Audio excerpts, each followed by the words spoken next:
ጾም ብቻ የሚፈታቸው ችግሮች አሉ፣ ያለ ጾም የማይፈቱ። እዚህ የማቴዎስ 17 ላይ ጌታችን በታቦር ተራራ ያደረገውን ክብሩን የገለጠበትን ታሪክ ታውቃላችሁ። እሱ ታሪክ ላይ ከታች የተጻፈ ብዙ ጊዜ ትኩረት የማይሰጠው የወንጌል ክፍል አለ። ጌታችን ወደ ታቦር ተራራ ስንት ደቀ መዛሙርት ነው ይዞ ሄደው? 3። ስንት ይቀራሉ መሬት ላይ? ሂሳብ ላይ ችግር አለ እንዴ? ስንት ሰው ይቀራል?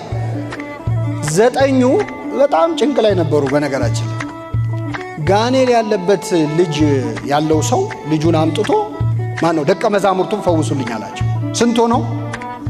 እምቢ አላቸው። ለ9 ጋኔሉ እምቢ አለ። ሌላ ቀን እኮ አጋንንት በስም ተገዙልን እያሉ ደስ እያላቸው መጥተዋል፣ ለክርስቶስ ነግረውታል። ያን ቀን ግን ጋኔሉ እምቢ አለ። ስንት ሆነው? ግን ይሄ ጋኔል ደግሞ ክፋቱም መሰላችሁ ደንቆሮና ዲዳ ነበር ይላል። እየሰማችሁ ነው? አይሰማም፣ አይናገርም። ምን ማለት መሰላችሁ? የት ነው ያዝከው ስትለው አይሰማም። ውጣ መች ነው የምትወጣው ስትለው አይመልስም። ለ9 ተሰቃዩ። በኋላ ጌታችን ከዚያ ተራራ ወረደ። ሲወርድ ሰውየው ሄደና ጌታ ሆይ ልጄን ጋኔን ይዞታል፣ በጨረቃ ይጥለዋል። በምን ይጥለዋል?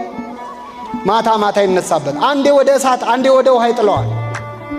ወደ ደቀ መዛሙርት አመጣሁት፣ ሊፈውሱት ግን አልቻሉ። ቢቻልህስ ልጄን ፈውስልኛል። ምን ቢልህስ?